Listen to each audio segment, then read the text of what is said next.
So, we've already gone through amazing stuff about the shoot, and listening to the passion that you give about the way the structure is, the way that the images are chosen, the way that everything's put together. One thing that I wanted to ask you, do you actually pre-design the album? Always. When I first started out, when you decide you want to be an informal, relaxed photography business, much of what you decide is led by the client. So you start to do things like you take the pictures away and have a look and come back to us when you're ready. You do things like say, when you're ready to order, you let us know. But what you realize quite quickly is you're doing your client a disservice. What you're actually doing is elongating the process and not giving the best of you. The best example I have of this is when we first set out doing weddings, I would say to the clients, like so many photographers setting out do, I'm going to upload the pictures for you. You're going to come and see them. I'm going to upload them to you, or maybe I'll print a proof box. You tell us when you're ready to order your album. You make your selection. And I did that all year. And obviously, I've charged for the wedding, but I haven't yet done the upsell for the album. In November that particular year, the first year was fine. I only did a few weddings. The second year, I did 10 weddings. 9 weddings, placed an order in November. Of course, I couldn't design them that fast. I couldn't keep our clients satisfied. I had no way. How was I going to do that? So one client got great service, and the other 8 disappointed they didn't get them in time for Christmas. And it taught me a proper lesson the hard way, unfortunately. And what we did straight away was say, right, you're going to come back 3 weeks after your wedding, you're going to come back, you're going to make your selection. And it sounds like I'm being bossy, and I suppose to an extent I am. And when people pushed back, I told them that story. I told them that exact story. I said, look, what do you want to be? Do you want to be one of all the clients that get exactly the same service all year? Or do you want to be one of the 8 and run the risk of not getting it when you ask for it later in the year? Because I can't give all of you great service unless I give you all the same service. And to do that, you take control. With designing an album, which is part of this puzzle, when we bring them back, we say we're going to sit with you and help you make the best of your images. It's a service, right? In that sense, the reveal, calling it a design consultation is accurate. It's the word that works. It is whatever works for you. There's no right or wrong. Everyone works in different ways that works for them. Some less successfully, and what we try to share is what works with those that are successful, and that's why you're here. So we've already designed it, and I've designed it because then they can touch it, feel it, smell it. They want to take it home. I can show it. I'm not joking. This is. On the iPad, this is their album, pre-designed, ready to roll. So we do exactly the same thing with weddings, so that when they're going through the pictures and trying to choose what's going to go into the album, instead of saying, I like that picture and I like that picture, they're now saying, well, those 2 pictures look good there. Yeah. And we can help them and make sure that the album, particularly with weddings, tells the story. With portraiture, it's a very similar thing. It's less of the storytelling and more of the relationships and the variety and piecing things together. I think part of it too is the fact that you've already primed the customer way beforehand. Yeah. The fact that you are going to do this work for them beforehand. That too often we hear people say, oh yeah, but my client wants to do the design, or my client wants to choose. My client, if I design the album beforehand, the client makes loads and loads of changes. How do you get around that? What did you do to actually, make your business work and to make the clients truly understand? Yeah, that's a great question, isn't it? I think all of us are insecure to a greater or lesser degree, and I think much of this is about insecurity. It's not about what's right for the client. It's about how we feel. I don't want to be prescriptive. I don't want to do hard selling. I don't want to be pushy. All of these things. Turn that back on itself and ask what your client would benefit from, genuinely. Not as in how will I make more money, how will I sell more, but what would my client benefit from? When we ask that question, clearly, imagine having a designer on tap. We're going to design your album for you. Myself, Sarah, and Michelle can all design albums. We're going to design it for you. We've got the tools, we've got the kit, we've got knowledge of images. And from our side, so the client wins, right? The client's going to get a better design. More importantly, on our side, how hard is it to design an album from a spreadsheet? Yeah. Oh man, it's hard. They've picked what? You drag the image in. I've got nothing to go with that.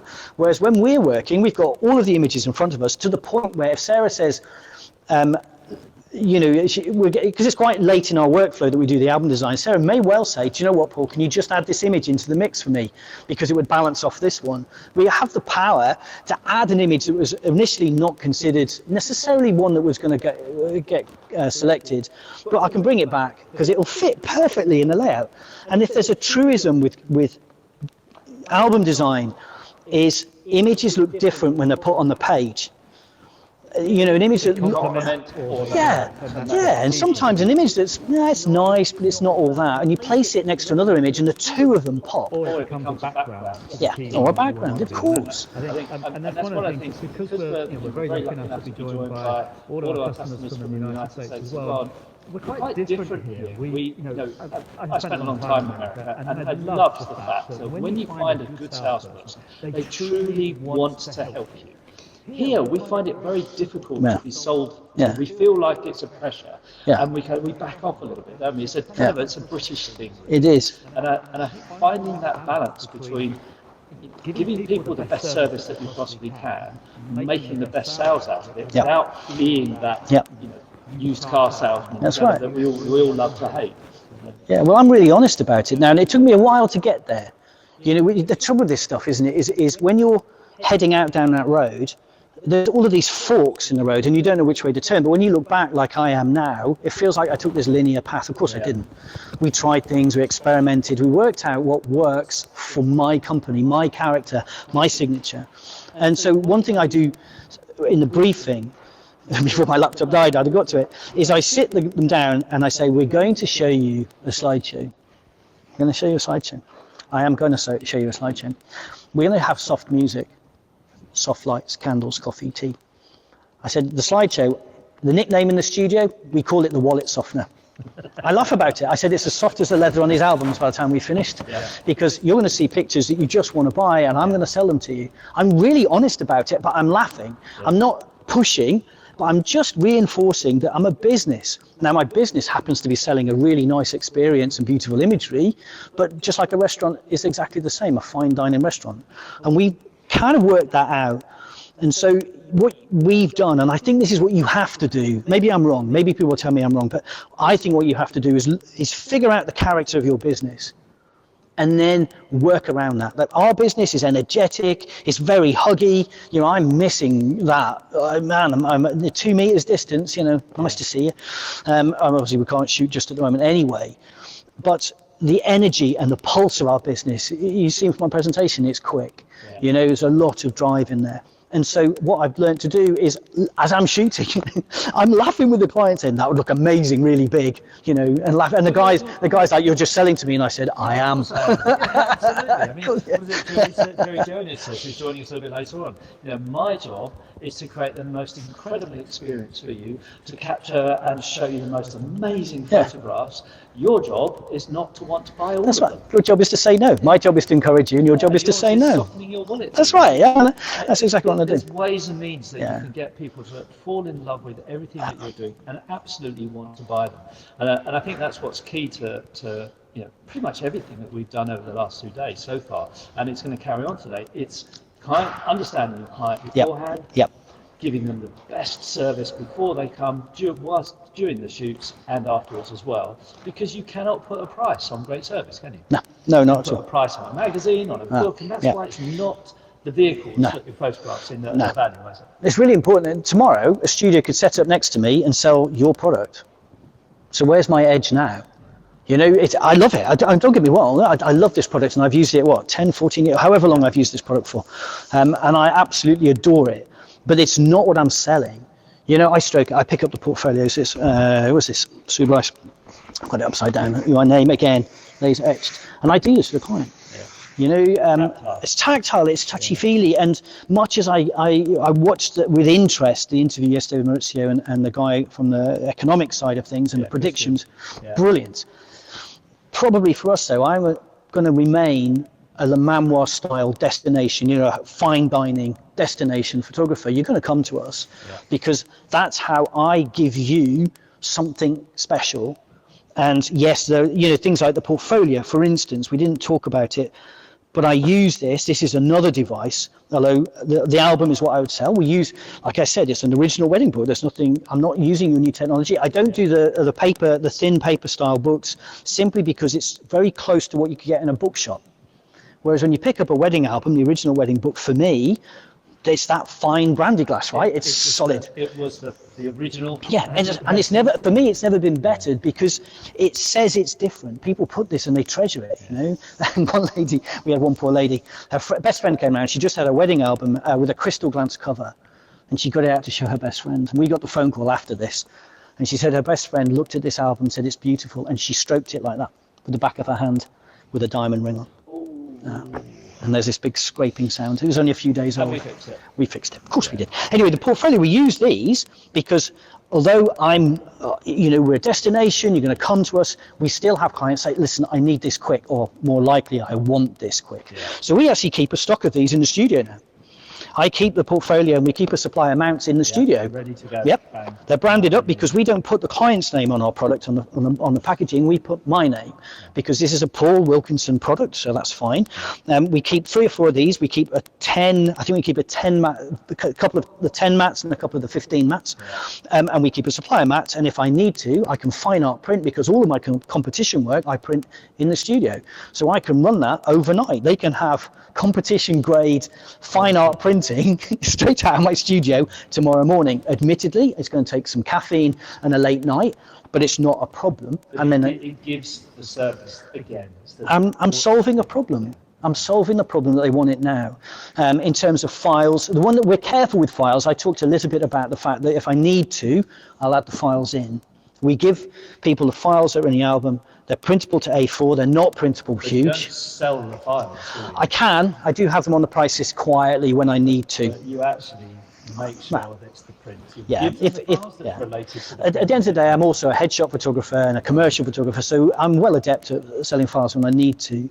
But for our consumer clients, I did a shoot, it must have been 2 years ago now. Beautiful couple. They came back. I'd shot their wedding. I've told this story over and over. We got the phone call. They walked in. 2 of them. They're emigrating to America. She's got a whole new life. The whole family's moving to Chicago. The 2 of them and the 2 twins. The twins, 2 girls. She walked in. She said, "I said, "What do you want?" I sat doing the preamble, all that kind of stuff. I said, "What do you want?" She said, "I do not want that USB thing again." I kind of looked at her and she said, "Yeah," because I looked back at their records and at the wedding, although they bought an album because we only do album. Yeah. Weddings, instead of spending the money on putting the images in the album, they bought a USB, about 1,500 quid, I think it cost them. And she put it in a drawer. And she said it was the worst value they've ever had. And I'm like, I know that, we told you that, why didn't you buy the album? She says, I know. She says, this time I want big frames, really big frames. And so we shot specifically for big wall art. I didn't sell an album on that one because she knew exactly, she wanted to go across to this huge house they got in America and hang wall art. That's what she wanted, and they shipped it out in their crate with them. And I just, what a sobering lesson. It's interesting. I was interviewing somebody yesterday called Homer, and he said 90% of the people he phoned during the first lockdown, because he used to do files only at his wedding, 90% had done nothing. Yep. With their pictures. Yeah, I watched that interview. It was interesting, wasn't it? How mad. Yeah. And it shows, I think personally, of course I would print, that it's showing a disservice to customers. I think so, and the reason we give away, or we don't give away, we would include, and give away makes it sound like I'm just, on market still, but I would include images that are 2,500 pixels along the longest edge. Is that about an A4 print? And I tell them that it's an A4 print. So when you've got these clients coming through the door, do any of them ever say, "Oh, I just want the digitals"? Yes. Get phone up, so like, yeah. I don't want, I'll sort that out myself. Yeah, of course they do. Well, we will do certain things. What would talk to them? I mean, just talk to the client. If the client, in the end, is adamant that all they want are the files, we have to make a decision as to whether that's a client for us. That's really tough because every client's valuable and every photographer wants clients, right? And we have to make a decision.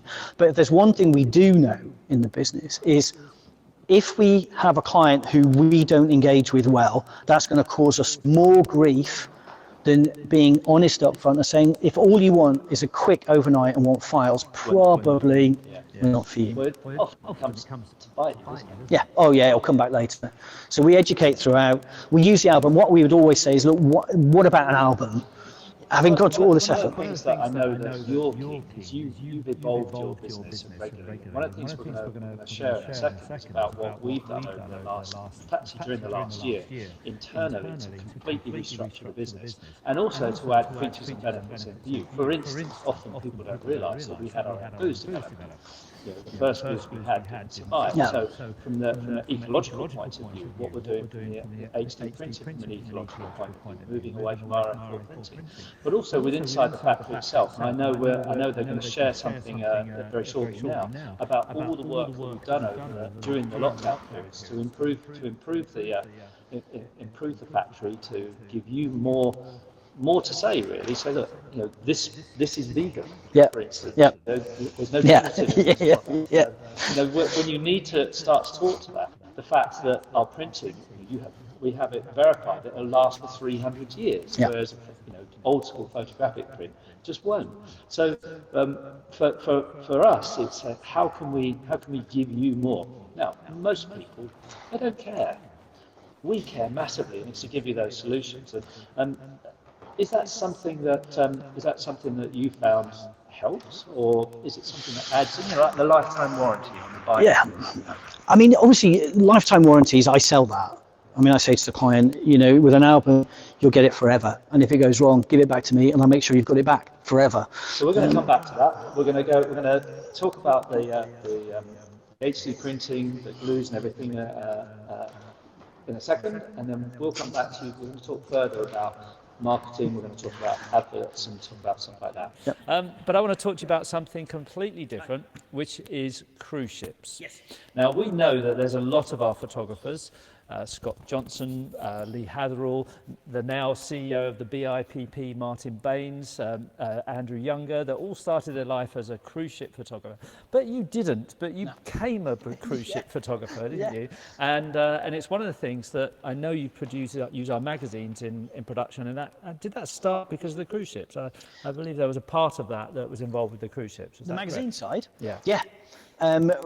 Basically, I'm really lucky. I was approached by a company that supports Crystal Cruises, who are one of the top 2 luxury cruise companies in the world. Small cruise ships, about 1,000 people, 800 people, not the tens of thousands some of these big ships are now.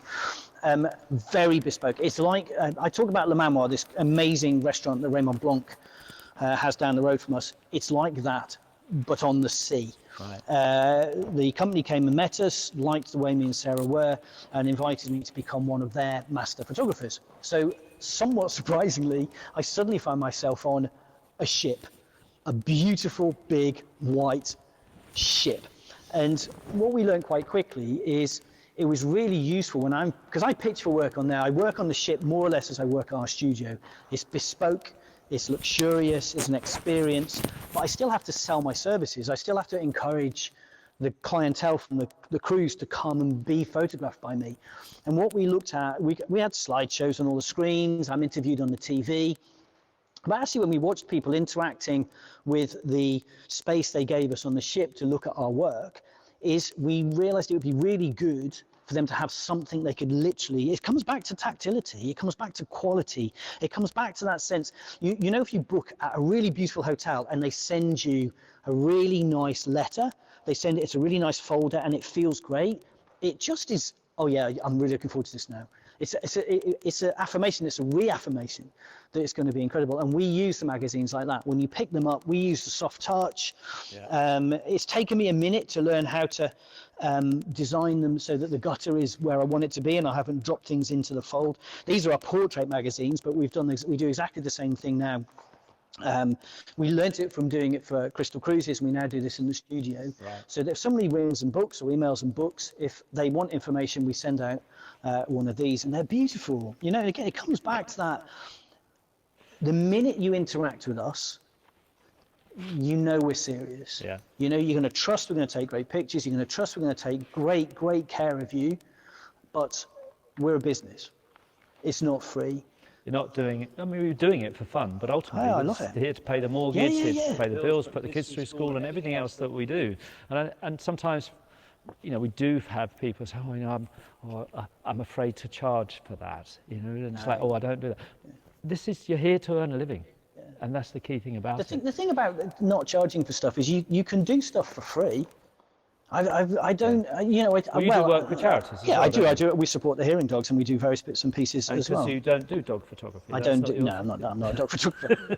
Having won multiple awards for the photographs of his dogs, Paul never claimed to be a dog You know the photographer. backstory. I was asked to photograph people at the hearing dogs, and then spent 10 years. I have spent 10 years photographing dogs mostly. Yeah. This year, I got the note this week that they're going to try and increase the number of people I'm photographed because they're spotting that we don't do very much of that anymore. So I'm back to portrait photography, but it's lovely. The point is, if you're going to do stuff for no cash, figure out what you benefit from. Figure out why you're doing it. Sometimes you do it because it's good for your soul. Yeah. Sometimes you do it because actually there's a genuine need and an opportunity there. Sometimes there's a relationship you want to nurture. Free doesn't have to mean for nothing. And I think there's a mutual benefit. Yeah, of course. And that's one of the things that, you know, our relationship. Yes, we're a supplier to you, but we also, you know, give you the castle to use for your training because you do training. And the last minute, I just want to talk about mastering portrait photography and your training workshops that you did with David Stanbury at the castle Two too. fellows. So tell us quickly about your training, about mastering portrait photography, what it is, and how people can find out. All right, about mastering portrait photography in a nutshell. We set out to provide resources for people wanting to get better at both being a portrait photographer and running a business of portrait photography. And I've got people pointing at that camera there saying this is the one to look at, which is really weird because at the corner of my eye I see people pointing. It's just a resource. It's full of stuff that we've learned over the years. It came off the back of the book, Mastering Portrait Photography, which is still hugely successful. Myself and Sarah Plater wrote that, another Sarah. I've got lots of Sarahs in my life.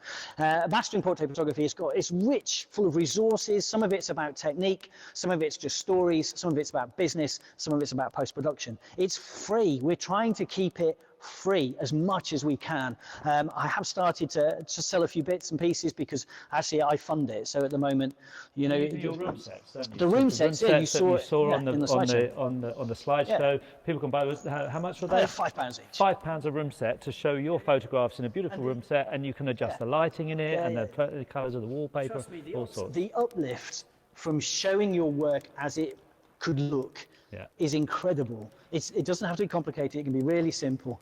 And Mastering Portrait Photography is full of stuff. So where do they go to? MasteringPortraitPhotography.com. Well, that's a nice easy one and a brilliant one to finish in. Paul, thank you so much for joining us. Pleasure. That was an awesome presentation. Thank you for, I really appreciate your time here today. Awesome to see you here. You know, great to have you actually out and about. It's lovely to be joining out. us. Paul, thanks very much. Pleasure.